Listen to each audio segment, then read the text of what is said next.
You dress for the job you want and you act for the job that you want. You act like you already have it so that when that opportunity comes up, people are going to think of you and think, you know who can do this? Jen can do this. So and so isn't here today. Who can fill in? Jen will do it.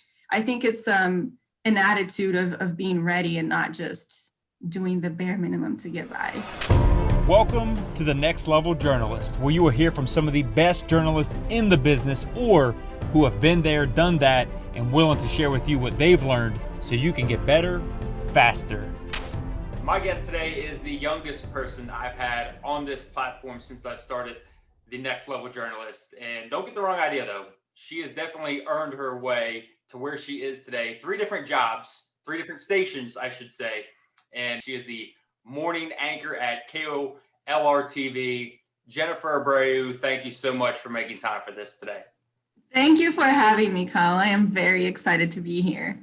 Well, I'm excited to hear your story, and I'm sure our viewers are as well. And they're probably wondering, why did he say, the youngest one? Well, it's because, I'm not going to ask your age. I'm going to just point out the fact that you've been in a few different markets already, and I know you're younger and younger than most of the people I've talked to. So you're a rising star, as I see it. Oh my gosh, thank you so much, Kyle. It's good to hear because sometimes, especially as a young person in your 20s, you always think that you're behind and you always think that you could be doing more, and you start looking at other people in bigger markets, and especially in this industry where you're supposed to move up, and move on. It's easy to get caught up in the comparison game and get caught up in the thinking, oh, I should be doing more right now. But I think that goes for everybody, maybe.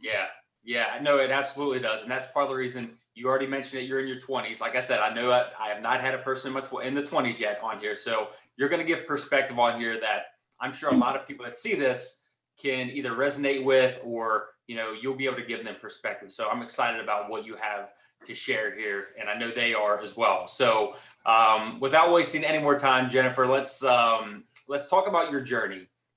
When you realized this is something that you wanted to do, getting into TV, and just bring us full circle to what you're doing today.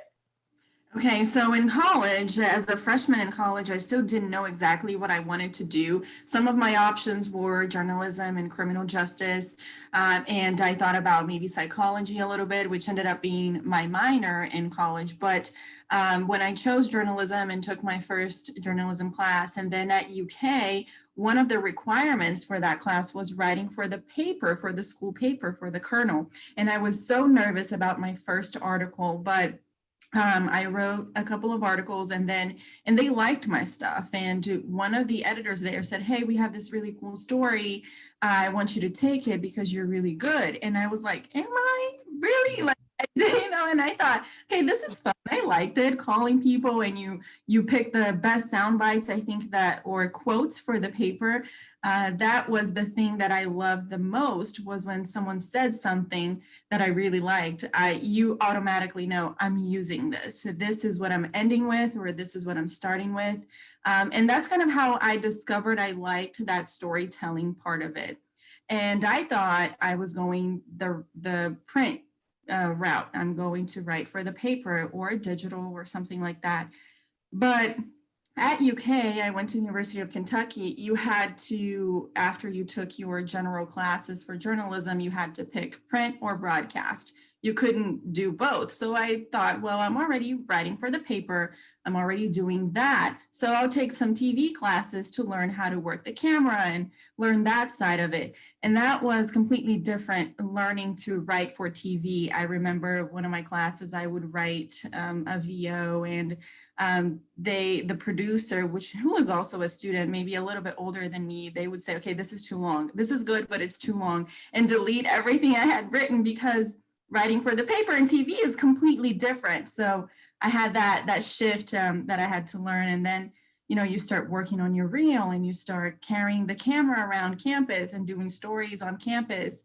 It's just a different avenue, but kind of, fell into that. And as you're getting ready to graduate, you're getting your reel together. And then I thought I might have more opportunity in TV, thinking about, newspapers. And we heard a lot, newspapers are dying and the industry is changing. So, you can still do digital and things like that. So that's kind of how it all started with writing, and how I ended up being in TV. And at the time too, when I was a senior at University of Kentucky, that's when I got a part-time job at LEX18 in Lexington, where you were at as well. And I started doing I was writing for the website and doing social media for LEX18. And that was my first job, real job, in a TV station in journalism. And I learned a lot just from, being in the newsroom, even if it was just a part-time job. And that led to a full-time job and so on. So you go from LEX18 part-time, full-time, and then on to your next your next opportunity? Yeah, so I was part-time at LEX18 for a few months. I think I started in the middle of my last semester at UK, so a little bit before I graduated. And then I was part-time for the rest of that year. That was 2013. And then the end of 2013 is when I started full-time at LEX18 as a web content producer. And my job was to make sure everything that aired was online, that the website was updated. We had all of the stories written. I would basically, quote unquote, translate it from TV writing to AP style writing for the website, make sure everything was on Twitter and Facebook and all of that, which I absolutely loved, doing the social media and see the numbers growing. The number of followers and engagement. And that's what's different about TV is on social media, you can immediately, you have the engagement. If people are talking about it, what they think about it, if they're commenting, you get that immediate reaction to it. And on TV, when your package airs, and you don't know how many people are watching, if they're watching, what their reaction is. So I really enjoy that part about this, the social media aspect of it. But, it came a time that I did that for about a year, that I wanted to write my own stories. I would find myself watching or putting the reporter story on the website, and I would think, I would have used this soundbite differently. Just little things like that I would notice. And I thought, I want to do this myself. I want to put my own packages together. So is that what, so you go from LEX18 full-time, how did you break through? And where did you break through at? So I say breakthrough, obviously you were already at LEX18, but as an on-air talent, take us through that process. Yeah, so, I was already there, obviously. So that's where I wanted to start and talk to the news director there at the time. And I would always get the reaction, well, you don't have any experience. You're just too young. You just graduated. At LEX18, typically the reporters already have at least one market experience before they get there. So I just had to tell them, well, I have to quit. I'm not, when I quit my job at LEX18, which was a great job, by the way, and I felt very lucky to be straight out of college and have a full-time job like that, which was great. It was a great company to work for, but I knew that I had to do this for myself. And when I quit, I remember, people asking me, well, what are you going to do? And I said, I don't know. I know I want to be a reporter. I know I want to be on air. I have to try this, but I didn't have a job when I quit. So after that, my full-time job was to apply for jobs. I had a list of multiple jobs and stations everywhere in the country where I was applying and sending my reel to, and I can't even tell you how many, because it was so many. All of the small markets I was applying to, sending my stuff, and by that time my reel was already kind of outdated. So I still have my little DSLR camera, which is still have it right here. Actually, this little camera here I use to shoot some new stand-ups and some new stories. I had my mom shoot a couple for me just because I needed new stuff. So that's what I did. I shot, just come up with stand-ups just to kind of show people what you can do. I shadowed one of the reporters at LEX18 on a weekend and went on a story with her, with Ivory Hecker, and she kind of showed me how to do a stand-up, and it was her same story. And she said, you can use this B-roll and make your own package out of this interview and this B-roll. So I did that.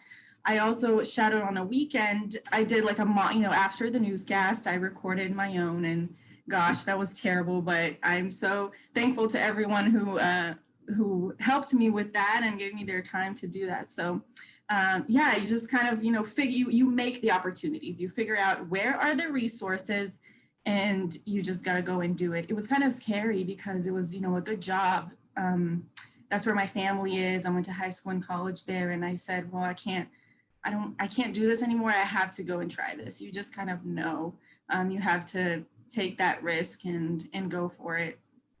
That's awesome. And the skill set that you developed, thinking back to college, and obviously you already know this, but the writing element and then going into TV and getting into LX18 as a web producer, that stuff, as like I said, I'm sure you're well aware, it's translating quite well for you because writing is so important in this business. It's not all about just being in front of the camera and looking good. You have to know your stuff. And so to be able to write, I think gives you a ton of credibility, and that stands out, people who can write. So I didn't realize that. Good for you. I didn't realize you had such an extensive background in writing, and you weren't afraid to pick up a camera. So tell us about your first job. Tell us what that was like and where it was. So we haven't even heard about where the station is. So where was that job at, and what did you do? Yeah, so I quit my job at LEX18, and that was 2014. And then January of 2015 is when I started my first on-air job in Lima, Ohio, which is about 3 hours from Lexington. It's about 1 hour north of Dayton, an hour east of Fort Wayne, an hour south of Toledo, right there, Northwest Ohio. And I liked that job because it was 3 hours from home and because it had no contract at the time. And when I heard that, I was like, I have to take this job because I was prepared for a 2-year contract. That's what I thought was the standard for, a first job. And anywhere really, when you think about TV, we know that we're going to sign a contract. So I had that flexibility. So I liked it. And it was a huge pay cut from LEX18 being a web producer there to my first MMJ job as a multimedia journalist. But that was also a weekend anchor job, which I was not looking for either. So I kind of got lucky, and I felt really lucky that I could do both. I could anchor and I could report, which is the best of both worlds. You get experience on both sides. And 3 days a week, I was an MMJ, and I would carry a huge camera. I would go, you drive, it's either in town in Lima or you're driving an hour away to shoot certain stories. And there were days that I had 2 VOSOTs and a package, and you would drive back to the station and put everything together and write your 2 VOSOTs, edit them, and then do your package as well. So it was rough, but it's everything.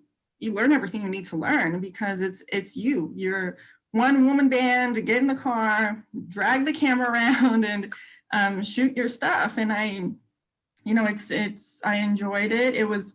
I liked my job. I liked the station, everyone I worked with. I didn't like Lima so much because it was such a small town. Luckily, I wasn't too far from home, so I could come home pretty often. But, just being in such a small town, it hurts. And then there was nothing open on a Friday night but Applebee's, and they close at 9 p.m. So, so that's the life in a small town.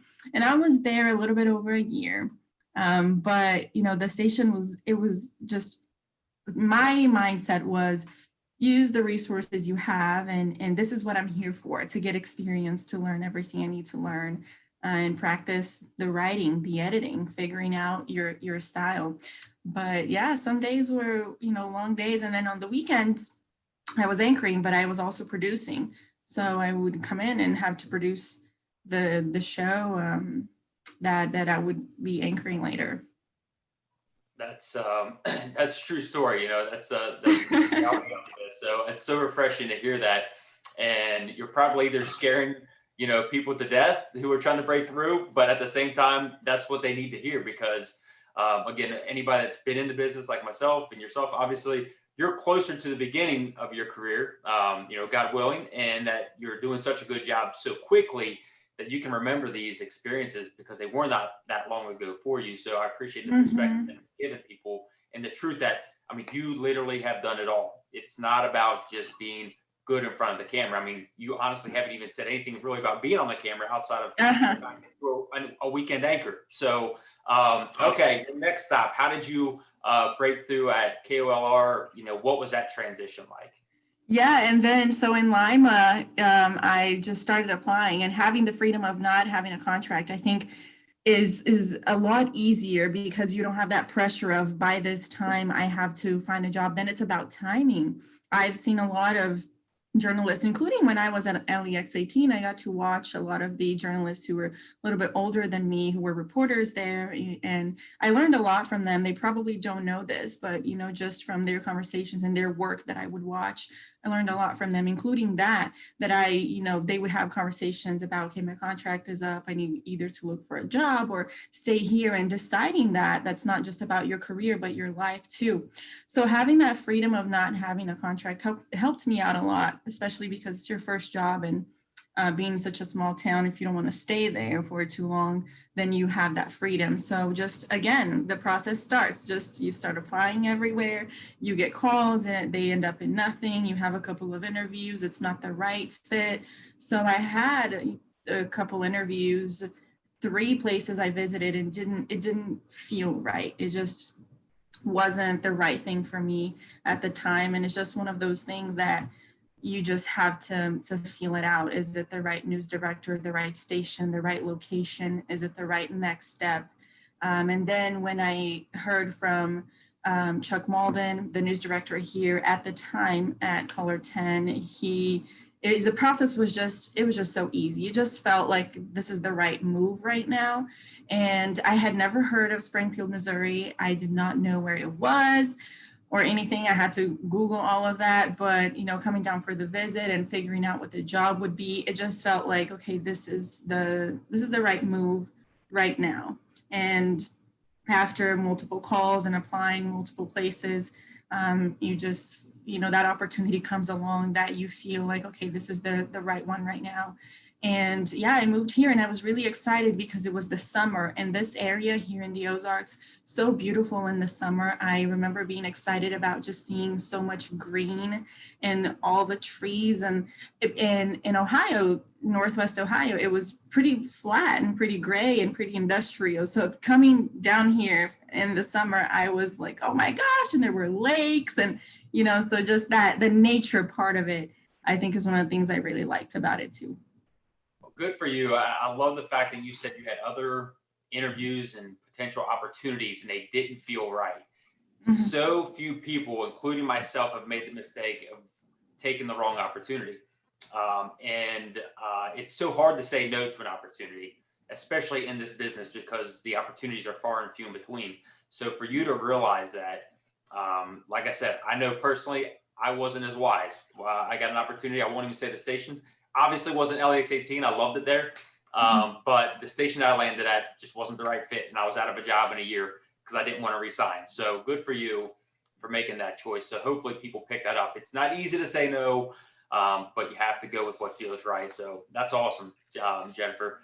Let's talk about, you know, what do you credit your success to? And I realize success is a very subjective word and everybody's definition is a little different. But you've been able to, you know, you got a great opportunity at LEX 18. You got a great opportunity at Lima without a contract. Like you said, that's unheard of, really. And then you get this opportunity where you're at right now. So you've climbed, you're climbing that ladder. What do you think is, you know, unique about you and what you credit, your success to thus far? You know, it might be the cliche, but if it wasn't for my family and my mom specifically for always supporting me in these decisions, when I said, I don't want to be at this really good job I have right now, I want to start over in a new city and take a pay cut and do this, you know, having that support system first at home, people who will support you when you make those decisions, that you're going to chase your dream, if you will. And then everyone professionally who has given me an opportunity. My first news director, who I didn't have any on-air experience, but they needed someone, and you know, I was available, and they thought, okay, you were going to be this person.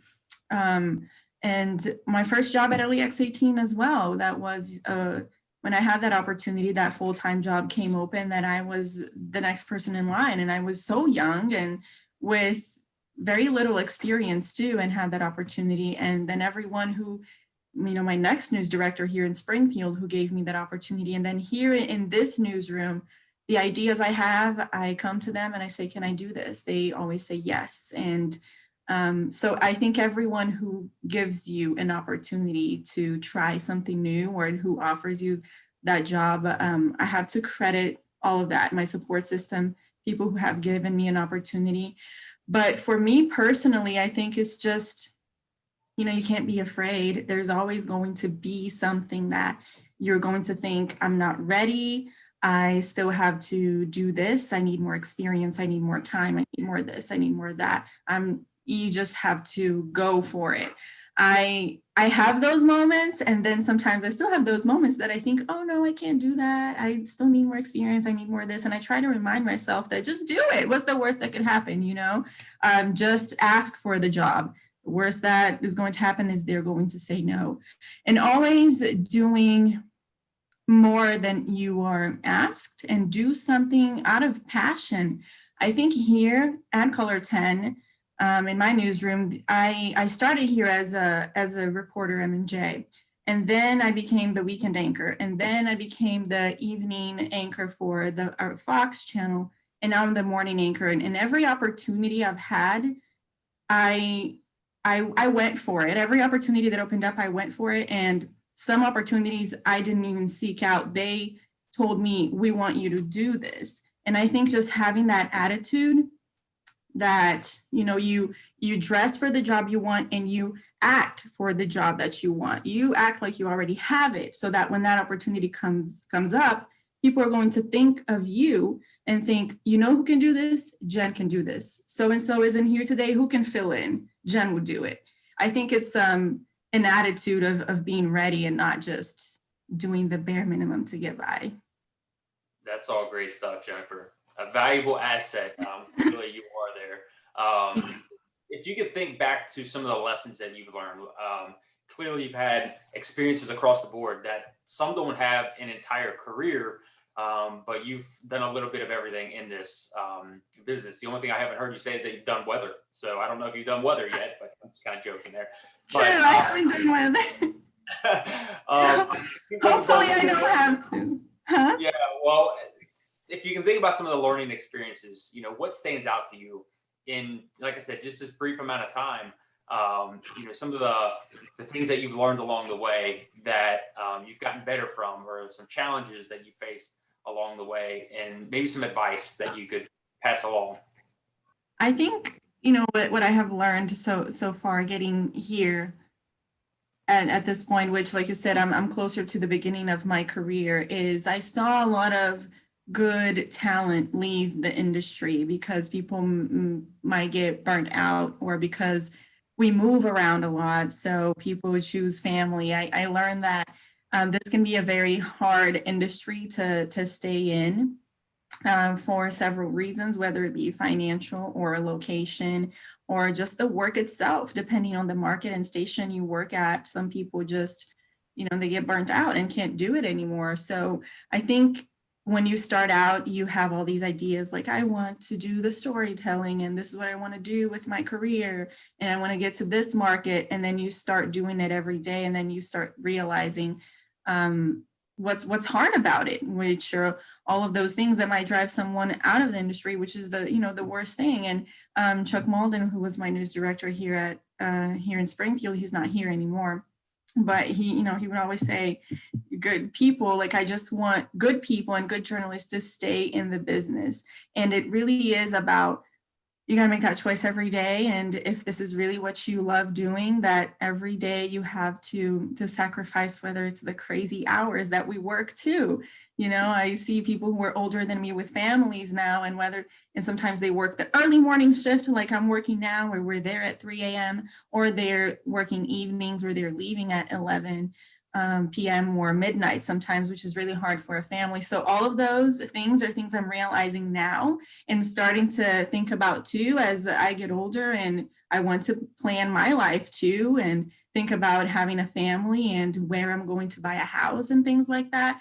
So I think aligning all of that stuff is really hard in this business, and something that those of us who are in it, we talk about it a lot, especially after, a certain age, because it's easy when you're in your 20s and you're young and you're single, but then later on you have to consider all of those things to your family and your hours and all of that.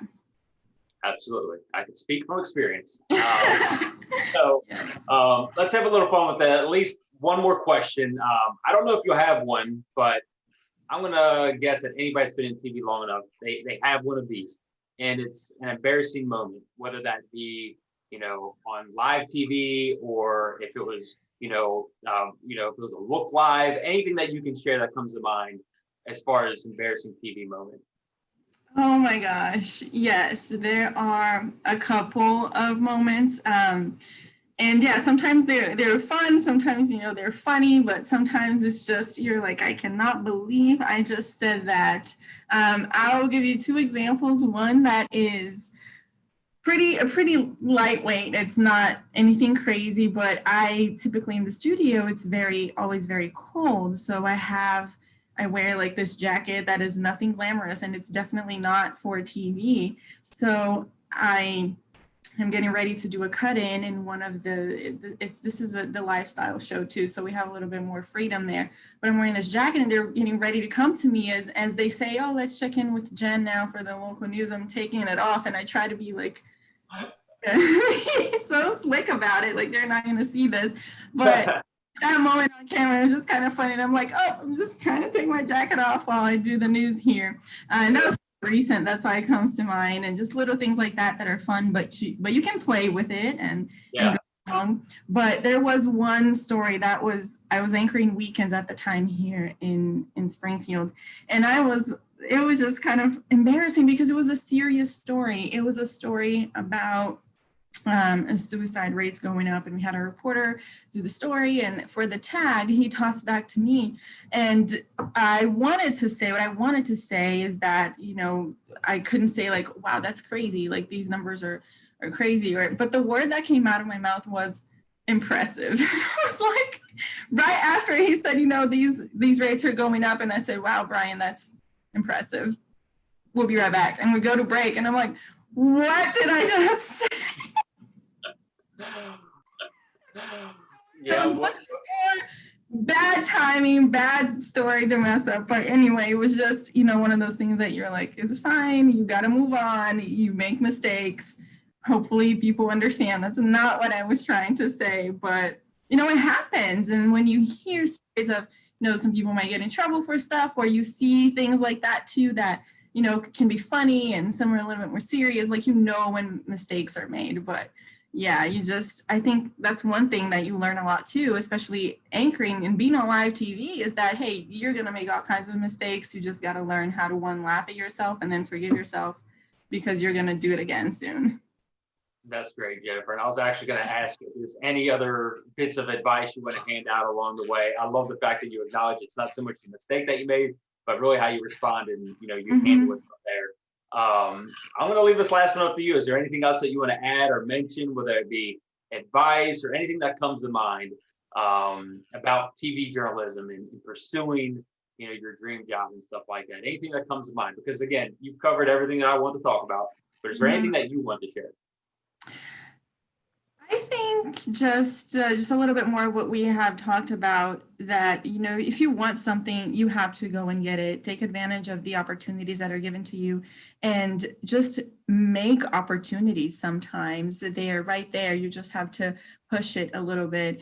Going back to what we were talking about when we started, I sometimes think about, oh, where could I be if I had just pushed a little harder?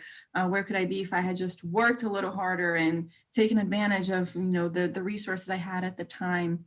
How different could it be? But we all have our different journeys and things we have to go through. I didn't know then what I know now, so we can't go back and change that and do it again.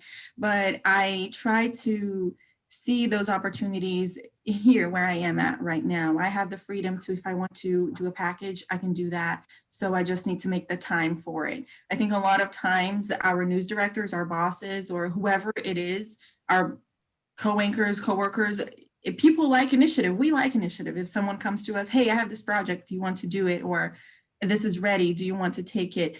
I always like telling younger people, and then myself too, just do it. And if I come to my news director and I say, hey, here's a package, here's a project I want to do, and it's halfway done, or it's 100% done, it's finished, can I just put it on air? They're much more likely to say yes than if you just come with an idea and you half-ass a pitch, can I say that? I think just having the initiative of go and do your thing, even if it's not perfect, go and do it, and you perfect it as you go. Is the best way to do that. And again, that's also note to self, with a new year and new projects I want to do, is just telling myself to make the time and do it and go with it. So yeah, your news director, they're going to love seeing initiative. And I think having that type of attitude is not only going to get you your first job, but your next job and your next job and your next job. No, Jen, now that was impressive stuff. We can say that. That fits here. Jen, thank you so much for making time for this. Great to see you, and keep doing what you're doing, chasing that down. You're doing awesome. Thank you so much for having me. And thank you for checking out this channel. If you found this content beneficial, I'd appreciate it if you hit that like button, hit that subscribe button, and share it with someone you think might find it beneficial as well, because this channel was simply started and created to serve you, to help others grow, to learn how other successful TV journalists do or didn't. So take what serves you so you can get better faster and reach your next level.